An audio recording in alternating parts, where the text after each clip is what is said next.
Okay, welcome everyone to the August NSO Zoom meeting. We've got lots of material to cover tonight. Please, as we go through the material, if you've got questions, feel free to raise your hand and or throw them into the chat. And I've got a couple people helping me monitor the chat so we can answer your questions as we go. Okay, so this here's kind of our agenda. We'll talk about tonight. We have assigning platforms, misconducts, evaluation and feedback. We'll hit some rules, all of our league rules. Again, the advancement opportunities for referees and questions at the end if we don't answer them as we go. So first of all, move some stuff around here on RidgeStar. And when we talk about RidgeStar, our RidgeStar site is the site. Just want to remind people, you got the inquiry screen up here in the left-hand side, which will show you your available games. If you go down to information, we have documents here, and where you'll find a lot of the rules for the different leagues that are assigned off of the NSO website.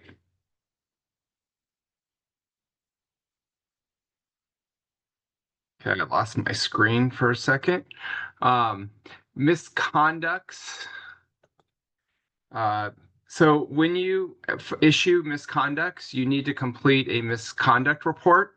And so in the referee tab, you also can get to your games by hitting the inquiry underneath referee. You also can do your misconducts here. You'll see that if I was assigned to this 8:30 Thursday co-ed game at Starfire, I have a match of number of 226707. If I click on this link, it will give me details that Craig Allen is the assigner of this game, and it's going to pay me $78 to officiate it. If I then have a misconduct that I need to complete for this match because I issue a yellow card, I need to go to misconducts here, and to initiate a new misconduct, I need to click the prompt. And then if I type in that match number and hit retrieve, it's going to allow me to complete my misconduct report. And all the information in these boxes I need to complete and then hit submit when I'm done. You also here can look at any feedback that's been provided on you from mentors. So any of you that have been out being mentored over at any time, that feedback will allow you to be able to see that. Evaluations tab is where you can see that people have submitted evaluations on you, and that's anybody out there that has watched a game and they felt like they wanted to provide feedback on your performance. You can get that underneath that evaluations tab.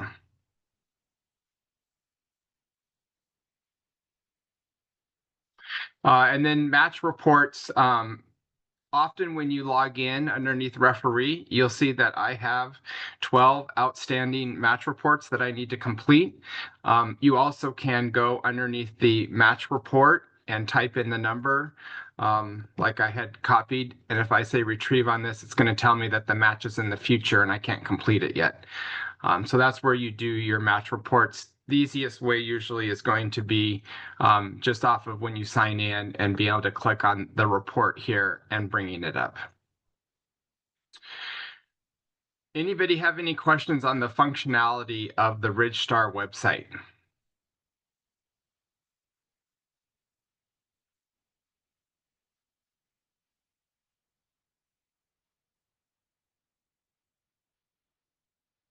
Okay, I'm not hearing any. Let's go back to the PowerPoint. I can get it. Next then, just want to hit Arbiter. real quick, make sure we remind people that when you log into Arbiter, as you can see, I was completing my online training. If you go to the schedule, that will tell you what games you have. It also gets you the ability to select self-assign. So that way, if I want to go pick up some additional games, if you belong to more than one group, they're going to be listed on the left-hand side here. But if I want to go see what games are available for me for high school to be able to self-assign to, if I'm clicked on the NSO, I can then hit search and up will come my available games.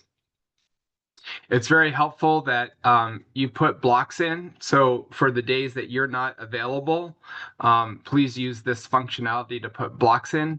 So that way we're not reaching out to you to cover games if we need to get games covered. And then after your match is over, if you are the center referee, you need to complete the match report. And you can do that again by going to the schedule. I always set my schedule to be this month. That way my games that I need to do match reports for will come up. If this match report was actually for a past date that I'd already done, I'll actually have some type of icon here that I need to click on to be able to file the game report. Anybody that's due in high school have questions in regards to functionalities around Arbiter?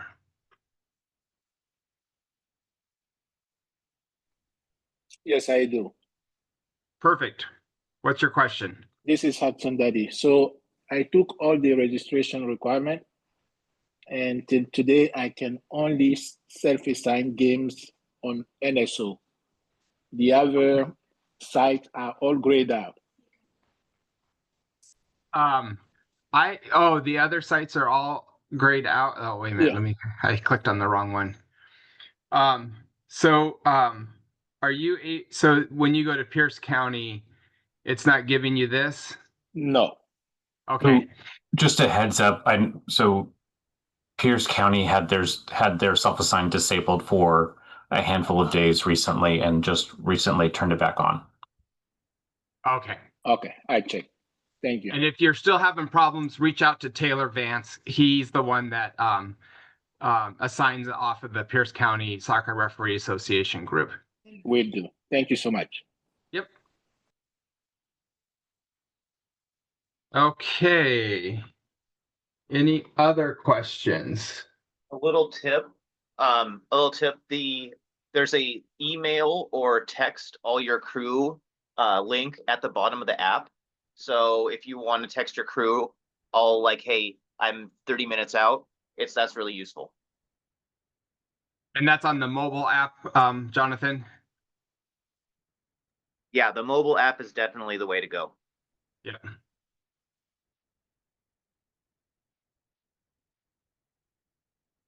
Okay, next we're going to do a couple poll questions here so I kind of know our audience. Let me see if I can get the polls to work again. Let's start off with how many years you've been officiating.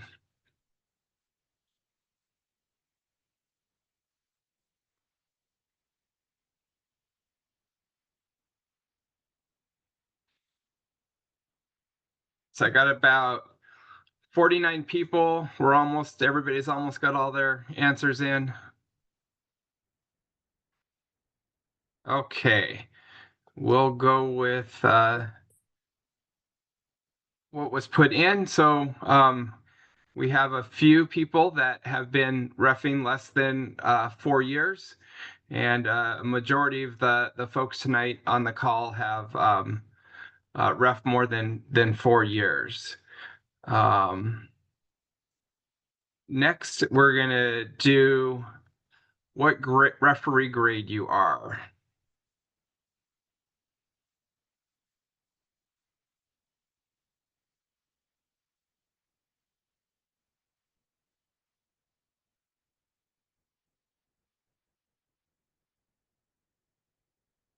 Okay. And it looks like most of the referees tonight on the call are advanced referees. So you can see kind of the demographics that we have. Okay. Let me move back to our presentation. First thing we're going to touch on is 2025 law changes. So one of the law changes is around the players. It's called the only the captain rule. This is to be able to help maybe prevent mobbing of our referees. Normal interaction between referees is important with players, so we don't want to stop us having that interaction just because of this new rule. This rule is really around each league deciding to implement. I haven't really heard of any leagues per se implementing it, but we do. I want to provide this information to you so that way it is familiar to you and is something that can be used. And I think it's a nice way for us to help manage our games. But remember, if someone is still showing dissent, we still need to take action on that by showing a yellow card. So here is the how and when the captain's is applied. So if we have multiple players approaching us, probably good, blow your whistle, raise both your hands above your head, and then put your hands out to be able to have players back up. This is a good way to kind of calm the situation down, and then definitely have the captain come over and be able to succinctly and quickly explain and then get that game going again. This isn't something that was created to create a long stoppage of play and a long explanation. This is to try to help us to be able to better manage the mobbing effect of multiple players coming to protest or provide dissent. So this might be a good technique to use to be able to help reduce the amount of cautions we may need to give by being able to talk through the captain. Next is the dropped ball. So I think this is a really nice change to the law of regards to when we stop play. And if that ball is inside the penalty area, then we drop it to the defending team goalkeeper. And so that way they then can collect it and get the game restarted. I thought this diagram is a great way to demonstrate the location of the ball when it's stopped on the left column there. If it's inside the penalty area, it goes to the defending team player goalkeeper. If it's outside the penalty area, the clear team that had or would have gained possession is who we're going to give an uncontested drop ball to. And if we're not sure of the possession, we're then going to give it to the team that last touched it when we're outside of the penalty area. Next is the 8-second goalkeeper control rule or law. So now I'm going to ask what the 8-second rule applies to. Does it apply to goal kicks? Does it apply to goalie possession of the ball? Or does it apply to both? Just throw your answers for me into the chat.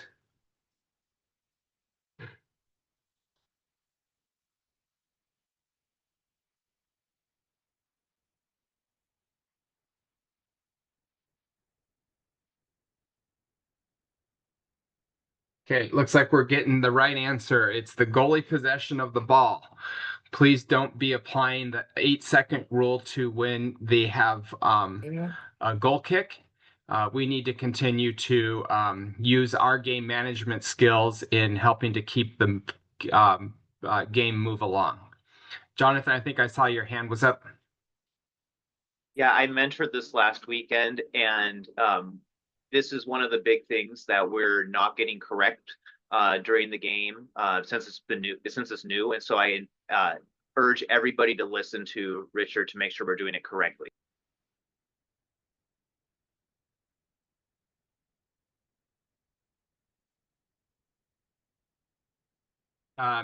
Next question is, when the goalie holds the ball for greater than 8 seconds, the restart is a goal kick, corner kick, drop ball, or indirect free kick.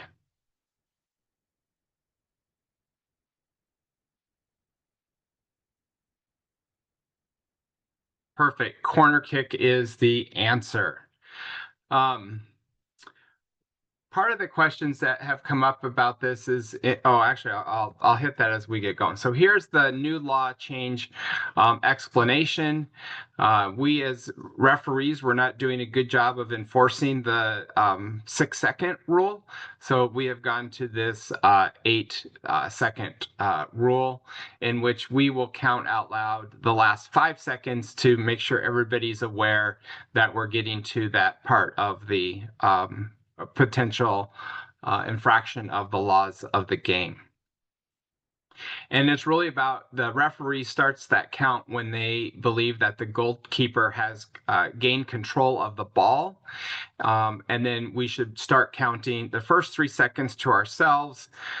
During that 3 seconds, we should be moving ourselves up the field to where we want to be for when the ball is distributed, and then probably start to count the last 5 seconds out loud and with a armed signal. And that arm signal is kept up, so it's 5, 4, 3, 2, 1. You don't pump. You are not pumping the arm like that. I think important part here is that the countdown begins when the goalkeeper has clear control of the ball and is able to restart play. They can stand up and are not crowded by opponents. If the goalkeeper is laying on the ground and just kind of holding the ball and there's no opponents in that area, we need to start that countdown. Hey, there's a question in the chat about, does the 5 seconds need to be verbal as well? Yes, the 5 seconds needs to be with their hand raised above their head and also verbally. And I would suggest also that if you see that goalkeeper starting to make that punt when you're saying 1, please don't blow it halfway through his kick, because you've already done what you really want to do, is just to get him to kick it. So let's not play gotcha. You know, you didn't get the ball right out of your hands. Just get him kicking it. Are we counting backwards from 5 down to 1? Correct. Right. You're going 5, 4, 3, 2, 1. And I think Jonathan has done a great job about this. Is not a gotcha trying to get a foul called. This is really about us trying to keep the game moved along. I will tell you that in the last month that I've been doing this, I usually don't get past a count of 3. And usually when I yell 5, goalkeepers seem to start moving and getting the ball distributed. So I think the change in the law is actually a good one, because it's helping us to be able to manage the game in a way that the 6 seconds created a lot of problems, because it was an indirect free kick that could be scoring opportunity. Not that a corner kick can't be, but a corner kick's going to be a little bit harder to get a scoring opportunity off. And the players and everybody on the field know that we're counting that last 5 seconds down. So if we do have to blow the whistle, they're going to yell at the goalkeeper and not us. One of the tactics I use in indoor is that I start kind of lower and then bring my voice up higher as I get closer to 1. So, you know, you don't have to be yelling, you don't have to scream out 5, but by the time you get to 1, you should be pretty loud so that everybody knows that it's 3, 2, 1. Okay, any other questions about the 8-second rule? Richard, there was a good question in the chat regarding mod games, and that the 8-second should start after all players have retreated back from the build out line. And as Jonathan said, the goal is to get them releasing the ball, and we want to teach those kids at those younger ages. This is not wanting a gotcha type penalty. But for mod games, it is, you start the 8 seconds after all players have moved back from the build out line. Yep. Thank you, Katie. Yeah.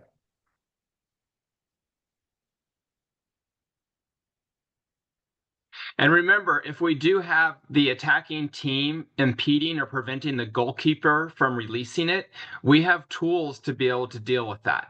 And we can blow the whistle and we can provide the defending team with an indirect free kick. I always encourage you that you may just want to use your verbal skills and tell the player to get out of there. But if they're not doing that, or you don't feel like you can manage it in that type of a way, we do have the ability to blow the whistle, put the ball down. We should be saying something to the player who infracted the laws, letting them know that that's not acceptable, and then letting the defending team have an indirect free kick. I know that most teams would prefer to punt it, but if it is a problem, that's a tool that you have to deal with it. And then last is a clarification in regards to ball and play. I'm sure many of us have had the situation in which we have a player that is not on the field, most likely in the technical area, who's trying to help their team in regards to being able to get a quick restart of a throw in, but the ball quite hasn't left the playing field yet. And so what they are explaining here is that if a player or somebody in the technical area interferes with play unfairly, meaning a team official, substitute, etc. If they touch the ball while still in play, but it's clearly leaving the field of play, then we can just give the opponent an indirect free kick for that restart, and we don't need any further sanction. Any questions about the new laws of the game? I just question regarding the PK. I know I don't know if it's in place or not. I just heard that usually if player by mistake touch it twice, and it used to be an indirect free kick, but now it's a retake PK. Yep, that's if you accidentally double touch it by slipping, then yes, you retake it. It's not like players slip on purpose to make a fake free kick. If they genuinely accidentally touch it twice with their plant foot, then yes, you retake it. But if it's an intentional double touch, then it would be an indirect free kick for the defending team. Correct. Yeah. Okay. Any other questions about the new law changes? Okay.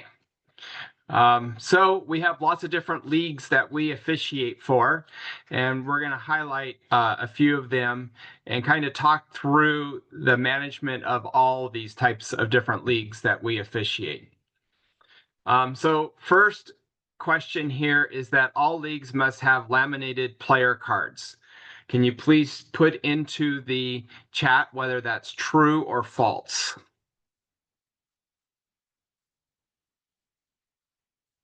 Very good. We're getting the right answer of that is false. So you're going to see lots of different ways in which we check in players. And I think it becomes very confusing for us as referees. And I think it's really important that as we do youth games, we are being paid to officiate them and make sure the games happen. And sometimes we may not be able to follow the league rules to a T, but let's make sure we have good documentation of what we did, so that way the leagues can sort it out afterwards and they can decide the ramifications of a team not following the league processes. So Washington Youth Soccer has digital player cards, which I've also noticed that a lot of other leagues are also picking up on. As well as sometimes you'll see that there's pictures on the rosters that you can use to be able to check players in as well. I know that last year Washington Premier League also moved to digital player cards for some of their leagues, but they may also still be a laminated card. And WPL seems to be the league that I seem to have the most problems with in regards to their rosters and having rosters, one, and two, not all the players being on the roster that I'm being provided. You'll often find that the teams will have some type of a like league roster that has all their players on it that may not be on the actual day roster for that game. So that's one way that you can verify that the person who they're wanting to put on the roster, if it's on their league roster, that may be okay. What I always tell teams that when they're handwriting names in, they need to be letting the opposing coach know that and making sure that they're good with it, and that even if they say they're good with it, that team may still protest the game. And again, that gets back to the league sorting that out afterwards. We're able to get the game played for them, and then that way, whichever team may have not followed the correct rules, the league can handle that on their own. Anybody have questions about rosters and check-in processes or issues that they've had?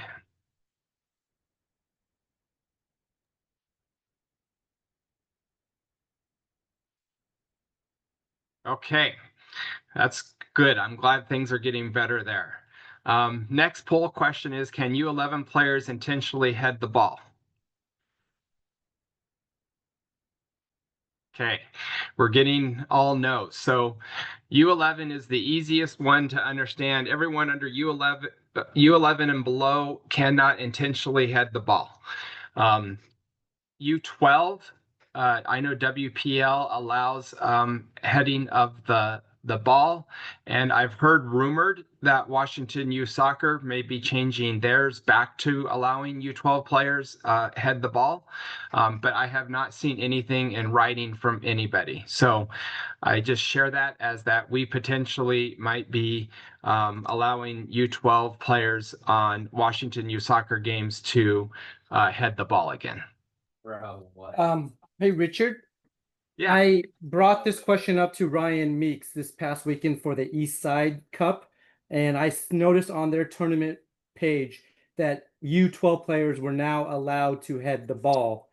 And I asked Ryan, he said that RCL League is making that change this fall and that they were trialing it out, or not trialing it, but starting with the East Side tournament. So that's what I've heard. I don't know if that's official, but during the East Side tournament, U12 was allowed to head the ball, which they were previously not allowed to before that tournament.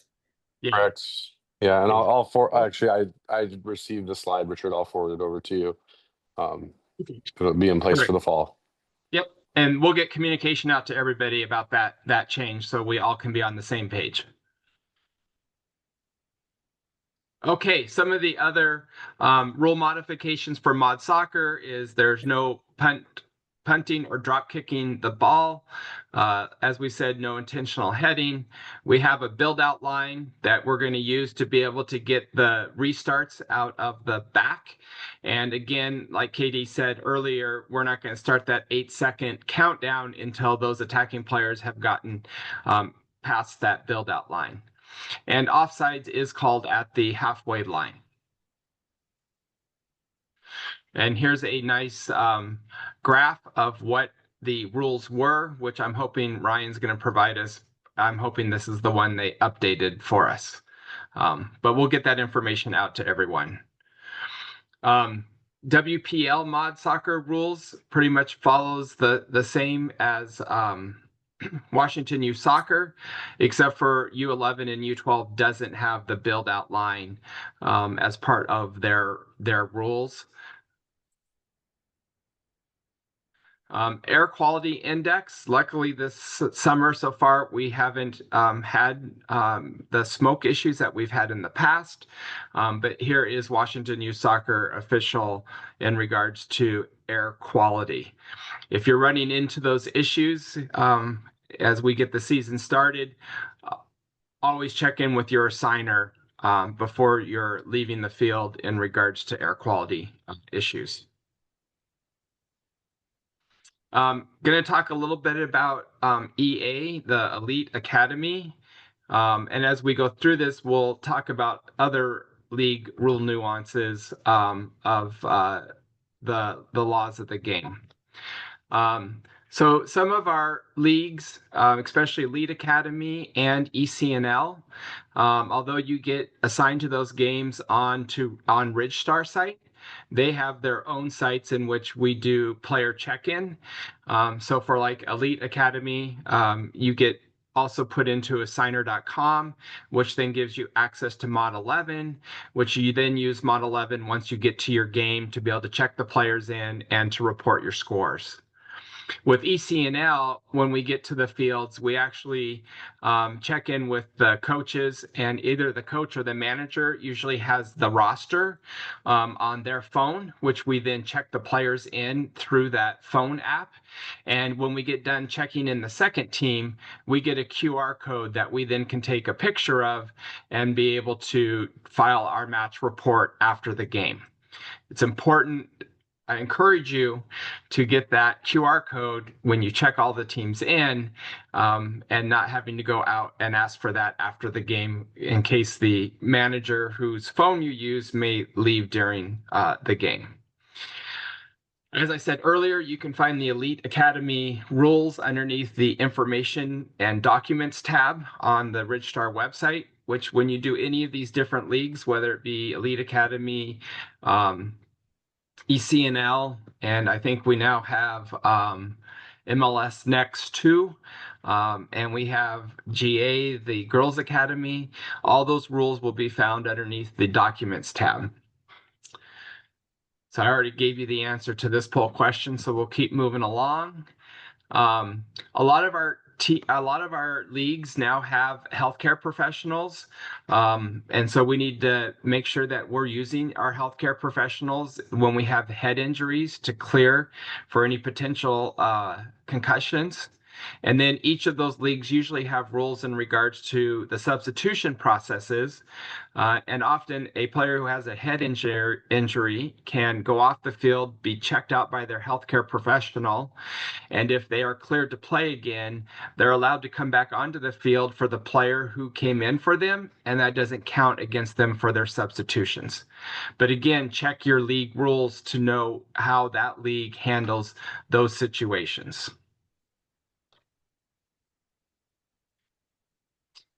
This is a table you'll find in the league rules in regards to the expectations of the referees and when you should be doing what part of the process. So it's a nice reference. Next is ban term policy, which this really comes across in all of our leagues. And I think EA has done a very nice job of putting this to words for us, and that really none of our leagues have a tolerance for discrimination or harassment. And we as referees need to be taking care of it when it occurs. Here's some banned terms that EA has put into their rules, and any of these terms used on any of our games need to be dealt with in a send-off to whichever player and or coach that has used this type of language in our games.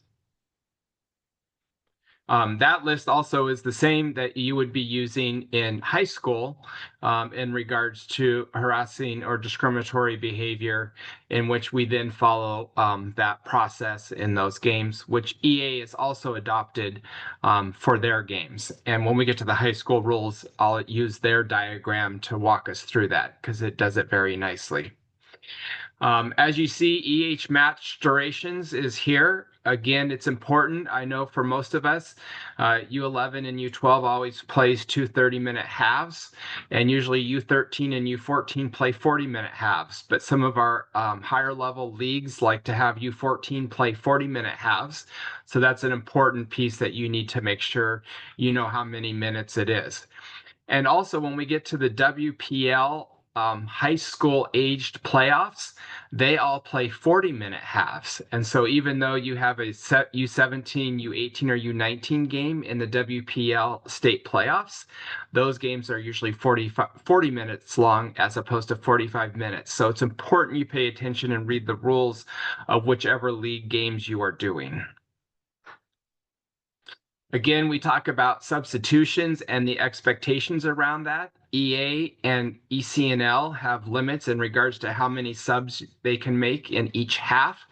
EA even takes it a step further to say that there's only each team only can sub on 3 substitution opportunities. And so they have to get their 7 players in on 3 substitution opportunities. Also, when we get to State Cup in the winter, our high school aged games, if they're playing in the state championship league, which is the usually Division I teams, they have a limitation on the subs of being only 7 per half as well.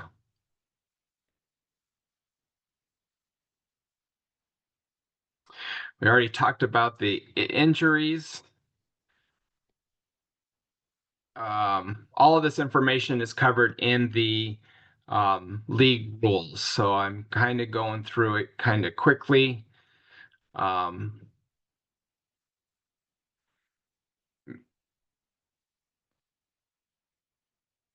of the things I want to highlight on ECNL. First, we'll hit a poll question again. Can you tell me what the length is of a U14 match for ECNL?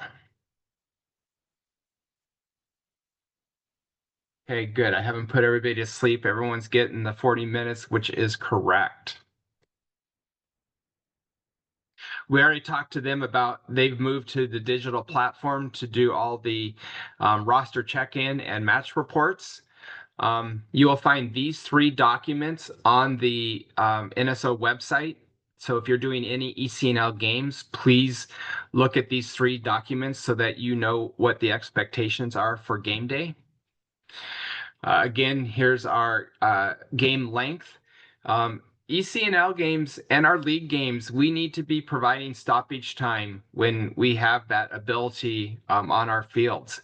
And a lot of the RCL and ECNL, EA games provide enough time between games that we can provide them that stoppage. A lot of us ref more than 1 game in a day, so we kind of know what the next start time is, and we should be taking that into account as we are putting stoppage in, knowing that we make sure we get the next game on time as well.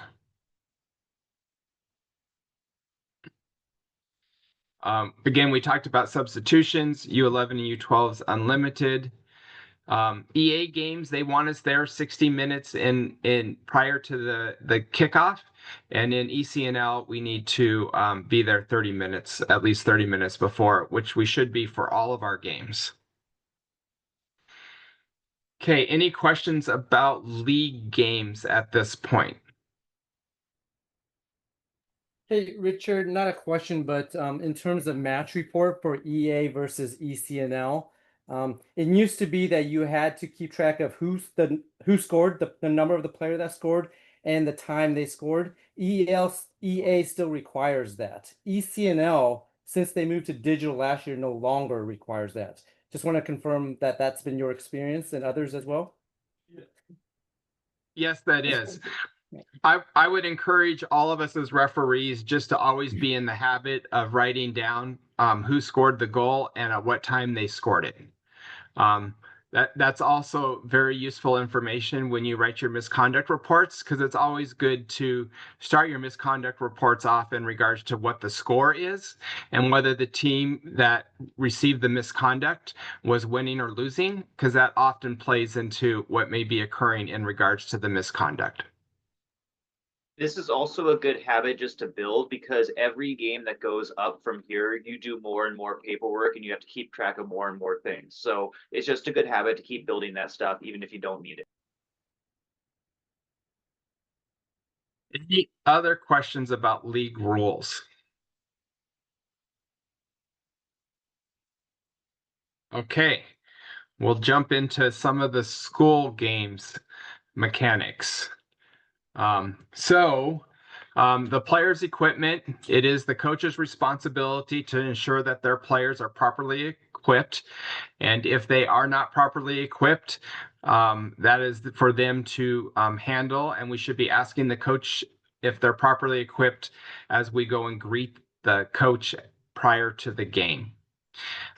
If for whatever reason players are not properly equipped, according to WIAA's modified rules, the first caution would be issued to the coach. But I'm hoping that all of us can manage the equipment without having to do cautions to the coach. Misconduct. So this is a graph of kind of how WIAA handles misconducts. My understanding is that this year, for any profanity towards an opponent, a referee, or the technical area, they are going to be issuing fines to the school as well. So if language is used, it's important that we properly document that, so that way the appropriate consequences are administered. So if we are issuing a second caution for foul and abusive language because somebody called an opponent, a name that was on that table that we looked at earlier, that is not a second caution. That is a red card, because they have used foul and abusive language towards an opponent. So as referees, we need to make sure that we're administering the appropriate misconduct, and so that way the appropriate sanction can be applied to that individual. Last year, WOA shared with us that there were several times that second cautions were written up, and in the caution it was a description of foul and abusive language, and that it actually should have been administered as a red card. Anybody have questions, comments about that nuance in regards to foul and abusive language and second cautions? I've got a question about the terms we use when writing it up the misconducts for high school games. Mm-hmm. Can you explain the differences?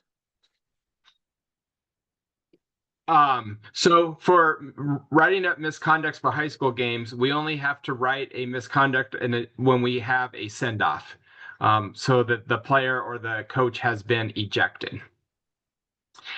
But one of the pieces, so when you do your ejection report, you are going to select from the different reasons of why you would give an ejection, one of them being a second yellow card and one of them being for foul and abusive language.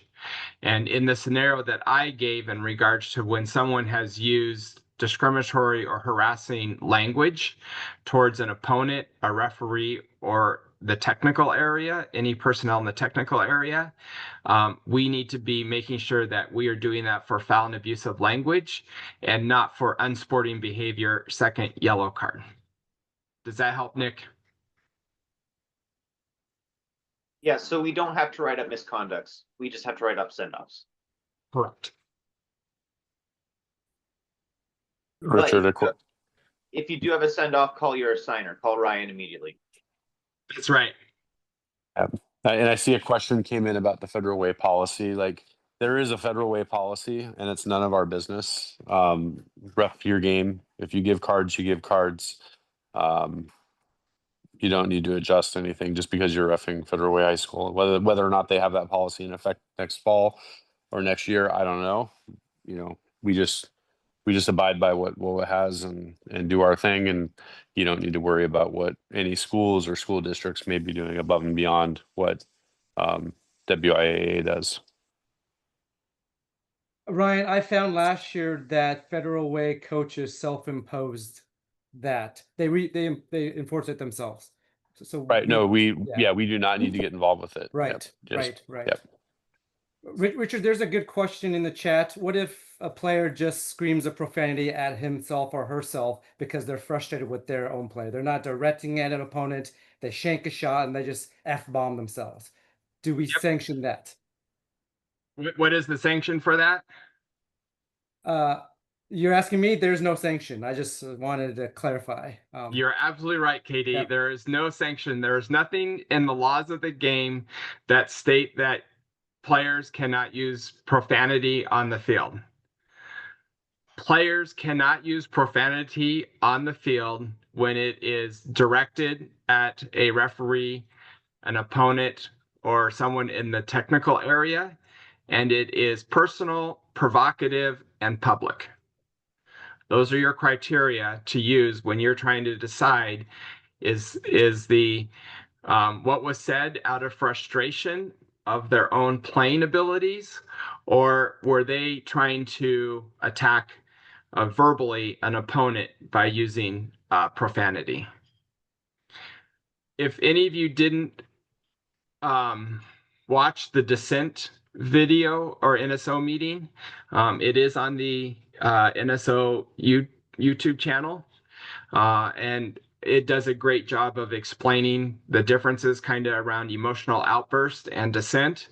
And I think it kind of applies in the same, you can kind of use that theory in regards to profanity. An emotional use of profanity is going to be not probably needed to be dealt with. Whereas when it becomes used against an opponent or referee or someone in the technical area, it would be.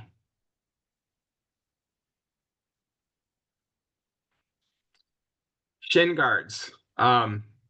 Most likely we don't have to deal with this a lot in the fall season because girls seem to wear the appropriate size shin guards because they don't want their shins all bruised up by the end of the season.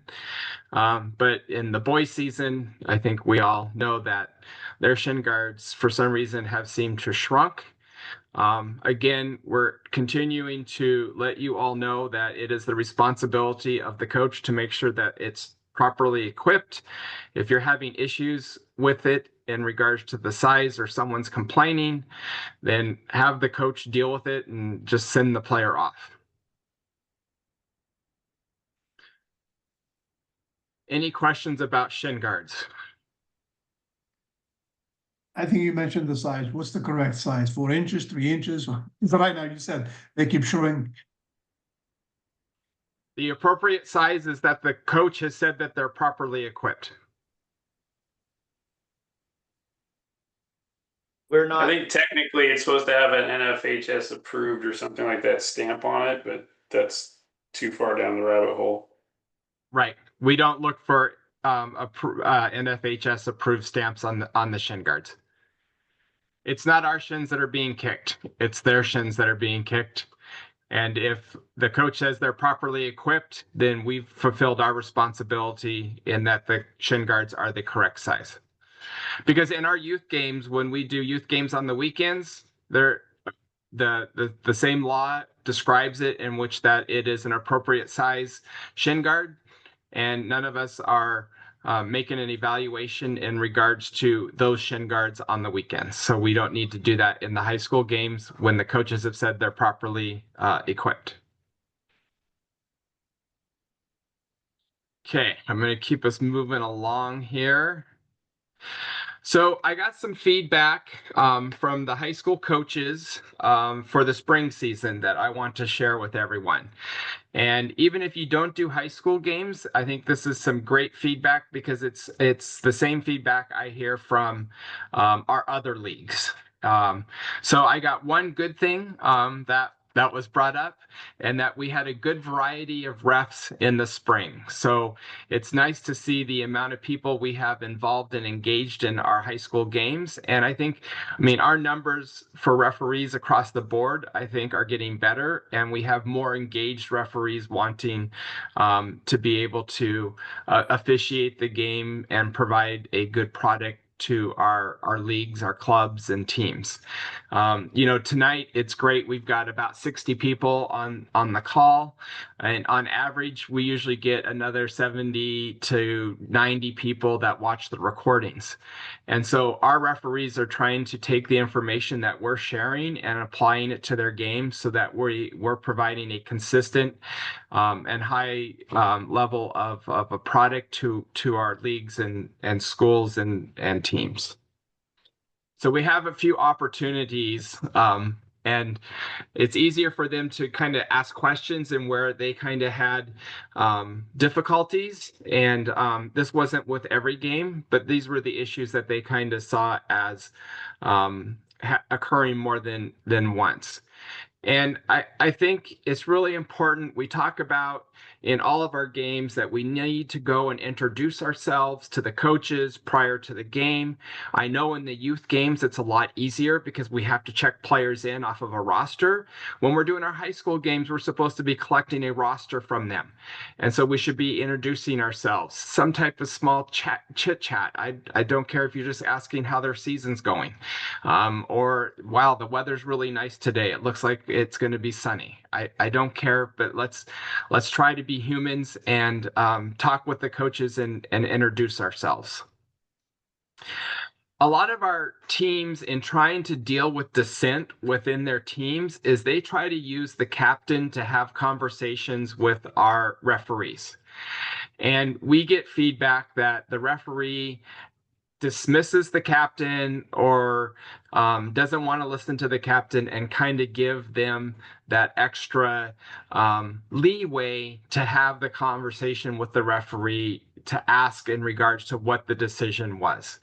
And although us as referees, probably we think it's obvious on what our decision is, and we can't believe that the question's even being asked, but we're all referees and we have to pass tests in regards to the laws of the game. And so please take and share that knowledge with the captains when they're asking. Please try to have a little extra tolerance in regards to when they ask questions, giving them an intelligent response about why you did something or what it was that you decided, because it wasn't obvious to them.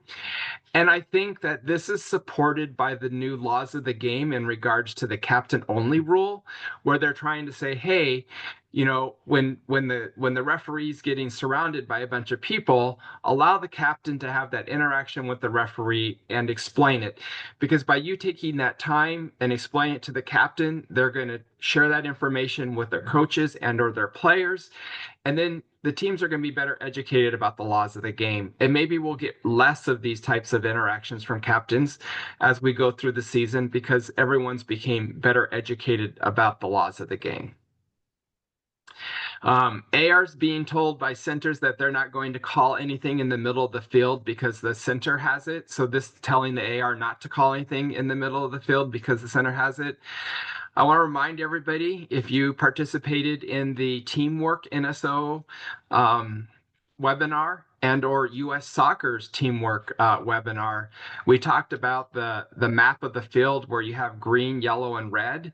And so let's try to talk about this when we have coaches on the sideline saying, why aren't you calling that foul in the middle of the field?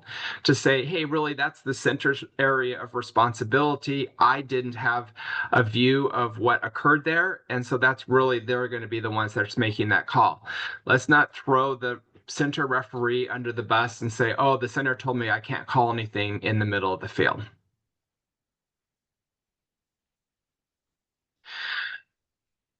We got a couple things around fitness. So there was frustration about ARs that aren't fit to be able to run to keep up with the pace of the game.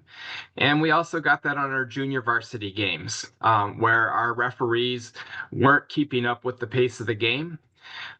In both of these circumstances, I'm not sure if it's because it's a fitness thing or if it was because the ARs or the referees were being lazy.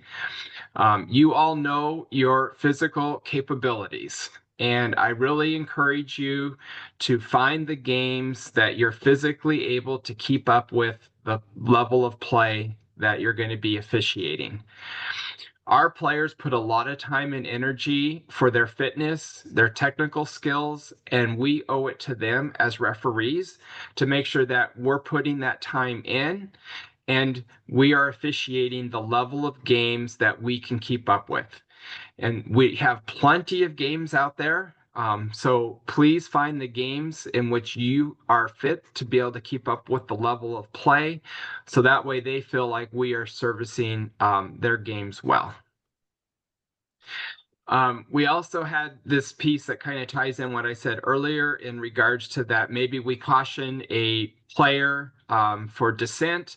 The captain comes in and is trying to ask what happened because they're trying to help manage the situation for the team. And our referee just turns around and gives the captain a caution as well. Let's try to honor that the spirit of the law in regards to captains only and giving them a little bit of leeway in them being the advocate and our partner in helping to manage our games. And let's let them have their question and let's give them an answer. I know we've probably all had captains that have abused it, and if they're abusing it, then let's manage that proactively and say, hey, captain, we've had enough questions, or hey, please pick the right questions you want to ask because you can't ask me a question on every decision that's being made out here. And let's be proactive there and try to support the captains being an advocate for their team, but yet not undermining our authority on the field. Often coaches are going to ask ARs what the center called. If you don't know as the AR what was called, don't guess. Just say I was watching the offside line or I was watching to see if the ball was going out of play. But let's not guess and let's not throw our center referee under the bus of that we don't agree with what they called. A better way to say it is maybe that, well, the referee has a different angle than we do over here, and maybe that's what got them to the decision that they made. So let's try to be supportive of our crew, whether we be the AR or the center referee, and try to provide information that's useful and not destructive. We also had a coach make a comment about that the referee said, I'm going to call the game based on the score of the game. And so even though the team that was losing, they could foul and fouls weren't being called, and they felt that was kind of unfair. I'm also going to say that's probably going to help you get yourself into a game that's going to go down the toilet, because if the team's like, oh, we can foul and get away with it, then they're going to keep pushing the limits to see what they can get away with. So I encourage you, when it comes to, even though the score is lopsided, that doesn't give you a green light to not call fouls against the team that's losing. Any questions about the feedback that we got from our coaches this year?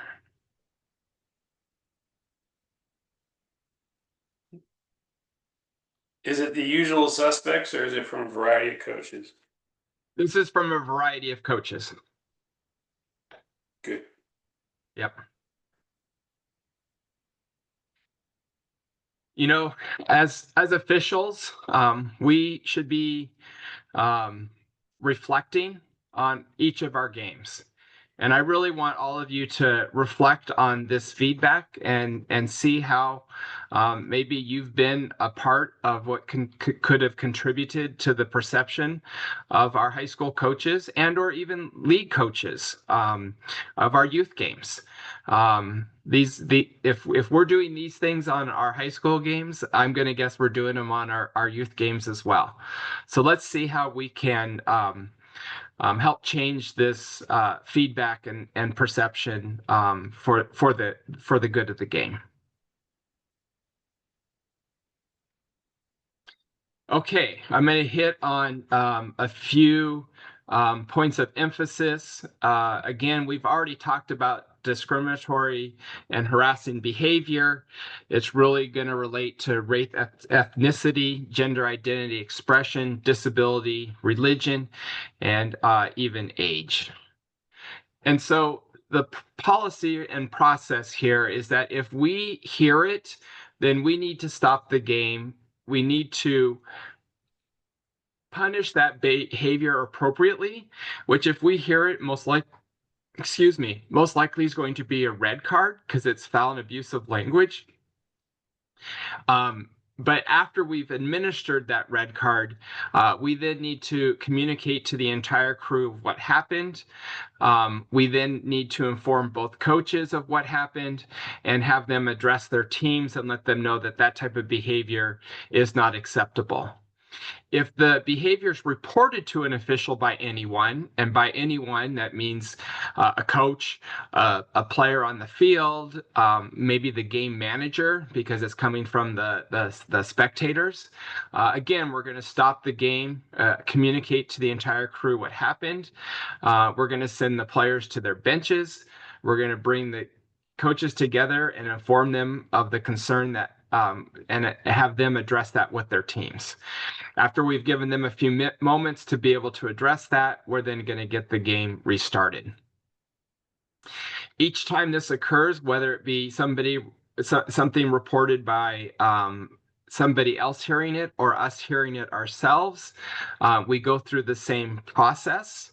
And we then make sure that we're consulting with game management, because game management is the one that would decide whether or not we're going to terminate the game because of what is occurring on the field. And if the game management is good with us continuing on, we resume the game and continue to officiate. Anytime you have a discriminatory behavior policy you have to implement, you need to let Ryan or I know that occurred. So that way, if we get you need to let Ryan know that it occurred, because it kind of follows the send-off process. And so if any of the schools reach out to Ryan, he'll know about it and be able to respond appropriately. Anybody have any questions around discriminatory behavior?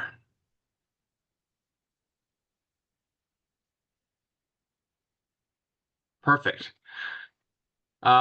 Remember, after each of your games, you're going to get a sportsmanship survey. We encourage you to complete the survey. If you've got coaches or spectators or players that are very poor sportsmanship, most likely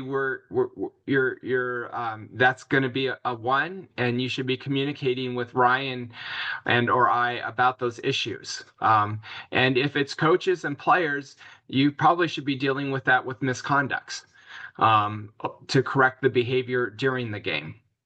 5s is where you've got locations that are treating you really well. I know Federal Way and Kent Ridge. I know I got like a care package at Kent Ridge last year. Federal Way usually has popcorn during the break. So any of you guys doing high school, these are the sites you go to because you get fed or you get treats. But that's a good example of a 5 in regards to the treatment. It's not mandatory to complete, but please, by completing them throughout the year, it helps us kind of be provided with a overall what all the different referees are experiencing at those sites. Anybody have any questions in regards to high school officiating? There's a question about the termination of a match due to profanity and or like the magic words being spoken, and contacting the assigner. The suggestion was to call your assigner before everything is fully done. But that is, I think you've just described it, Richard, outside of the referee's hands. It's the site administrator's hands if they're going to stop the game or not after the first or second crack at the apple there. If we have if we have harassment or discriminatory behavior during the game, and we're having to stop the game, follow the procedure, it is the game management that decides the game is terminated, not the officials. Now, if you have a situation where you feel like it should be terminated, then definitely reach out to Ryan or I during your why the coaches are talking to the teams is what I would tell you. But I think that in any situation, we should be able to get that game going again if that's what game management on site is wanting.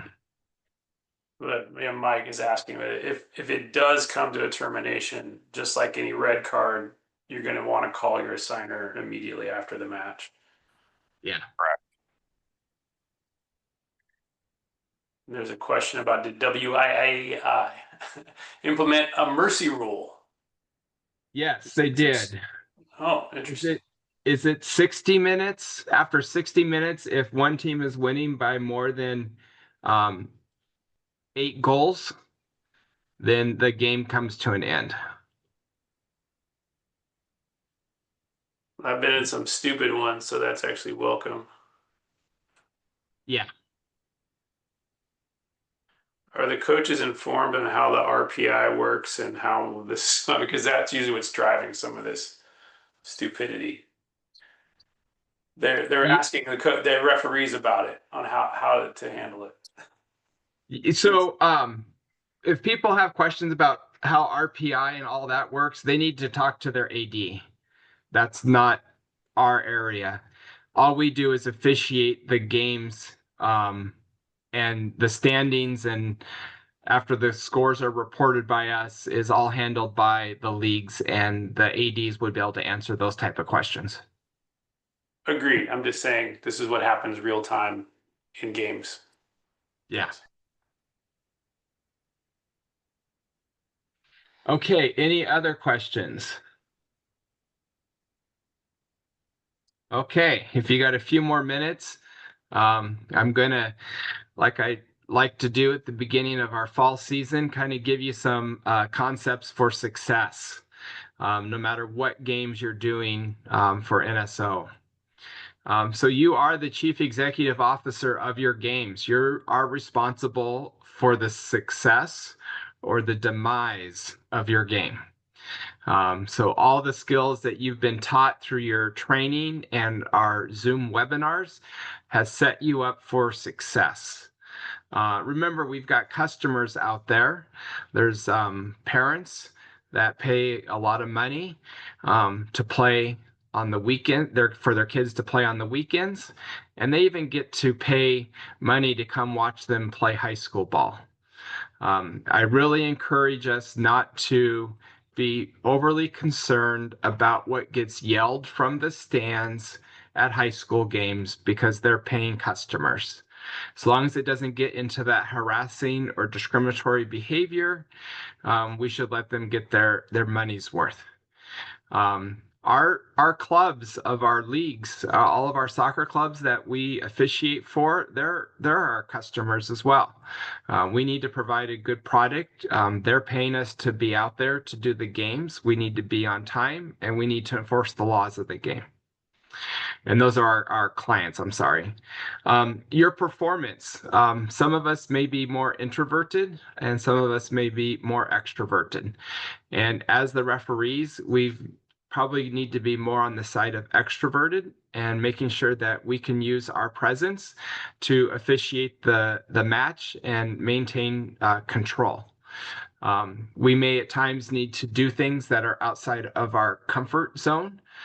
So some of us who may be younger in age may have to let a coach know that their spectators' behavior is unacceptable and that they need to correct it for them, or that they're going to have to come back over and give the coach a caution for their spectators' behavior. That may probably will be out of a lot of our comfort zone when we're maybe 14 years old, but that's what they're paying us to do. And so again, you're there as the referee. Part of that performance is also making sure we're fit for the games that we're doing. We need to be able to service the game and put the time and energy into being fit, just like the players do when they come out to play the game. And we are the safety officer. So when we have injuries, we need to appropriately stop the game, and we need to let the appropriate people, whether that be a healthcare professional, which I know we all like to have at our games because it makes it really easy, and or on our rec games, it may just be the coach. And sometimes we're going to have that tough conversation of when we have a head injury and we're concerned about the safety of the player, and letting the coach know that that player is not going to be able to return today because we don't have a healthcare professional to evaluate them. Make sure that we are starting our games on time, and we get the second half started on time as well. If we didn't get our game started on time, we probably need to shorten our halftime.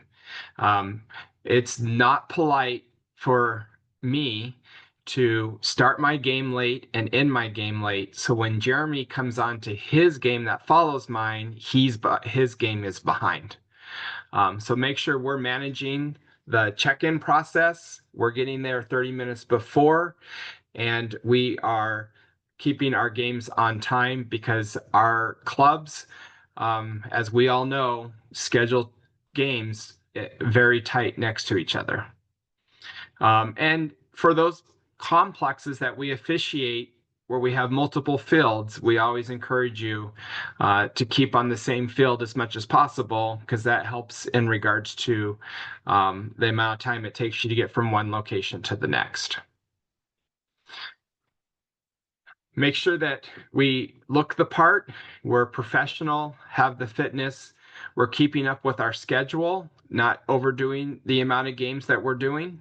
And we seize opportunities when the assigners reach out to you to pick up games. I know that refs that I text and ask to cover games, when they go in and put requests in for games down the road, I remember that they covered games for me, and I often give them those opportunities of being able to get on games that are higher than their rank to be able to self-assign to games. And often when we are trying to fill games at the last minute, you'll be given opportunities onto games that maybe are outside of your comfort zone. And I encourage you to seize those opportunities as well. On the lines of professionalism, let's not look for something. Let's not create the problems on the field. We are there to manage the game and provide a positive experience for all that are involved.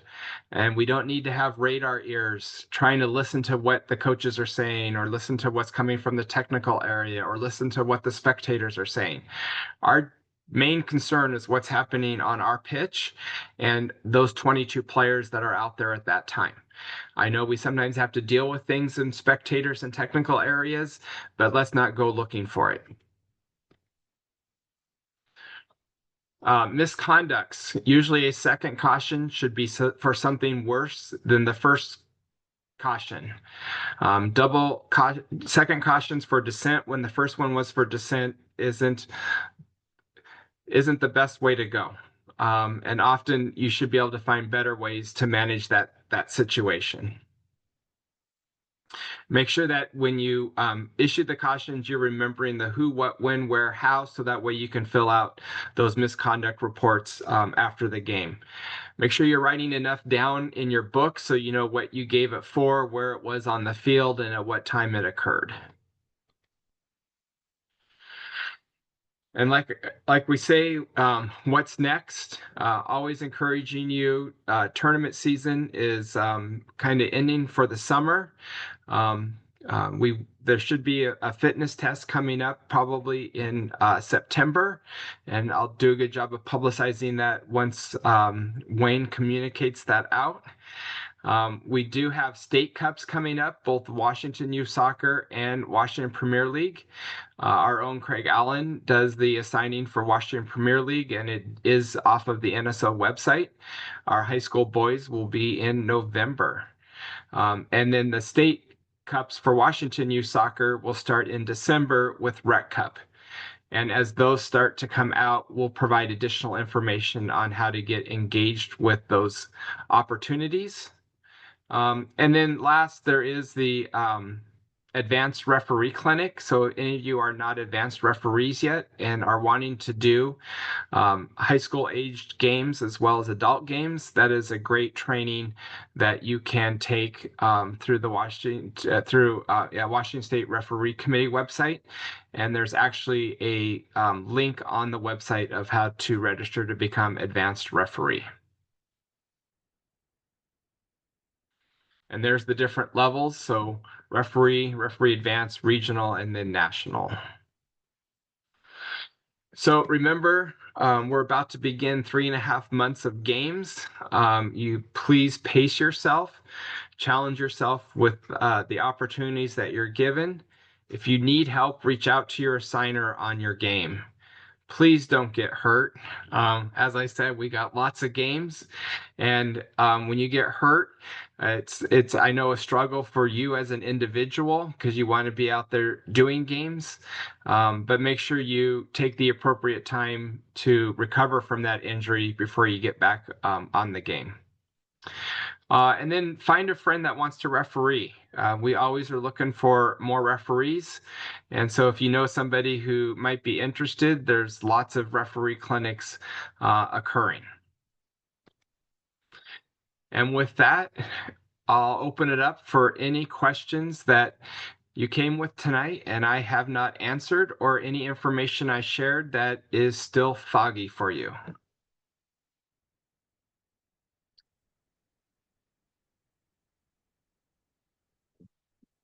I wanted to follow up on just one thing around the high school, Richard. So last year, we continue to have people file the send-offs late and into the next day. So it's critical that if you give a red card or if you have an incident at the field of discriminatory behavior, that it must get written up that night. And I will start calling if I don't see it by 10:30, because I'm getting calls from the school districts by 7:30 in the morning asking about it. So we have to have those in there. And if we can't, and if it's the same person that continues to do it, we have lots of referees, and we just can't have people out there that are not doing that part, that are slowing down the process of processing those. So please be sure you get those in on time so that I'm not chasing you down. And actually, Ryan, I'll take it a step higher. You will be charged $25. You'll be fined $25 if you do not have your report in by midnight of the game, because I'm going to be charged $25 from WOA if the report is not given, and I'm not paying anybody's $25 for them not submitting their report. So, yep. Hey Ryan, would you like a phone call from an AR just to back it up? Yes, because sometimes I don't even know a red card was given.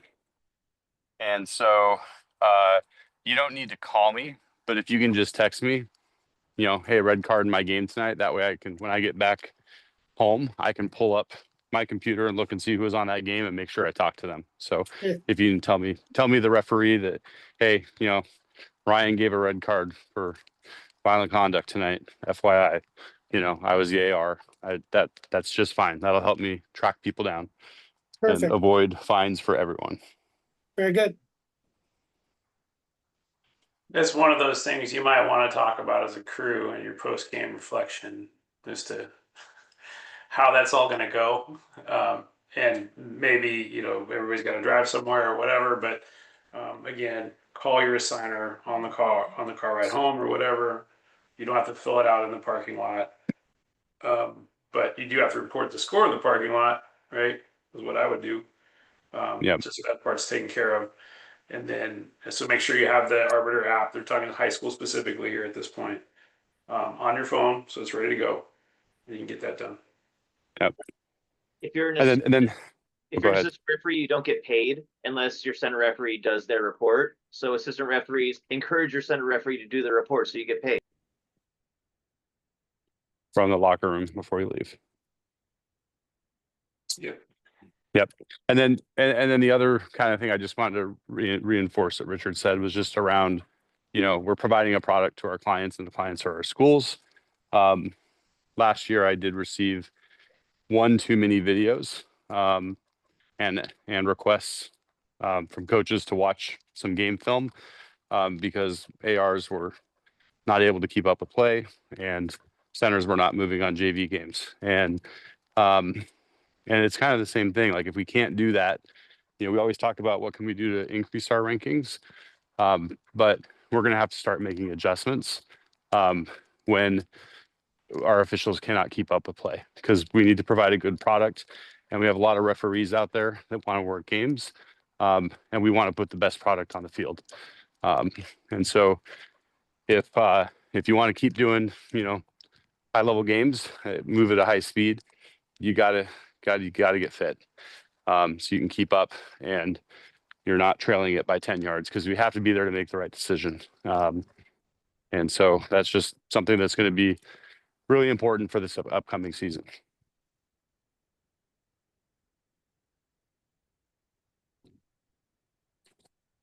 Any questions, comments? Yeah, hi, Ryan and Richard. I'm new to the system. I just moved from California, so I probably have to either shadow someone who walks through the system and how the whole process works. So I haven't officiated here in Washington yet, but I'm just. Yeah, great. Shoot me an email and I'll help get you set up. Thank you. Thank you, Richard.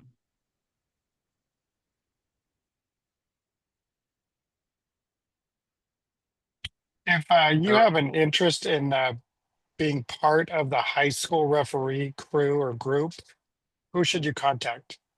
Yeah, reach out to me. Okay. What we're really looking for is people that are 16 and older and have been officiating for at least a year. Okay. Thank you, Richard. Yep. Hey, Richard, does that mercy rule go in for middle school? Yes, that is my understanding. I tried to do my training tonight and I didn't see it in the soccer training, which I was kind of surprised, but I guess they must not have wanted to redo that LMS training. So, and then I looked for it on the new rules on WOA Central Hub and I didn't see them there either. So I'll try to reach out to Todd and find out so we can get the official wording around it. But my understanding, it is for high school and middle school, which is a savior for those that do our middle school games, because I think that's where we see a lot of those greater than 8-0. Actually, you said it's after 60 minutes, right? It is after 60 Then minutes. it's after the full game. It won't matter. Oh. That's true, Jeff. I didn't think of that. So, Richard, it's gospel. It's 45 for the middle schools and 60 for the high schools. That's real. Perfect. Thank you, Dave. Thanks, Dave. Okay. Hey, Dave, I know you had to jump off. Dave I'm is still here. You're Yeah. still okay. I thought you had to jump off. Dave is the assigner for the high school games north of Northwest Soccer officials. So any of you that do high school games and work north of the Northwest Soccer officials area and want to do games up north after work, etc., or because you're up in that area, please let me know and I will connect you with Dave, so that way he can get you in their group. Dave, is there anything that, based on you being involved with all the conversations with WOA and schools, that you want to add to the conversation that we've had tonight? Yeah, you cover things in a deep fashion. What gets us in trouble is what looks perception of a rotten attitude, running our mouths, and what looks like a lazy effort. And there are a lot more people coming into it. So you got a great attitude and an effort, put out a good effort. That's great. The other thing you mentioned was if you show a red card or toss somebody, call the assigner immediately before you. In my group, it's Wilkins. He blesses all that stuff, and down south, it's Ryan. But just call them immediately thereafter. The idea of trying to get cute and going to a website, just call the assigner immediately. And beyond that, I appreciate all the effort, and we just want a good product out on the field for everybody. And we appreciate what everybody does and find the right level. I wish I could ref and run like I used to, but I can't run like I used to. Therefore, I can't ref like I used to. So we have to get people into reality as well. But there is a place for everybody. And we so appreciate what you guys do. So thanks. Yeah, thank you, Dave. Okay. With that, we went a little longer tonight than usual. I do appreciate you all taking time out of your busy schedules, and look forward to hopefully seeing all of you out on the pitch in the next few months. For those of you that want to do Labor Day Cup games, we should get those games posted either tonight or early tomorrow. So they are coming. We're just trying to get some new referees onto games with mentors so we have them out on our games this fall. So coming soon. Thanks, everyone. Have a good night. Thank you.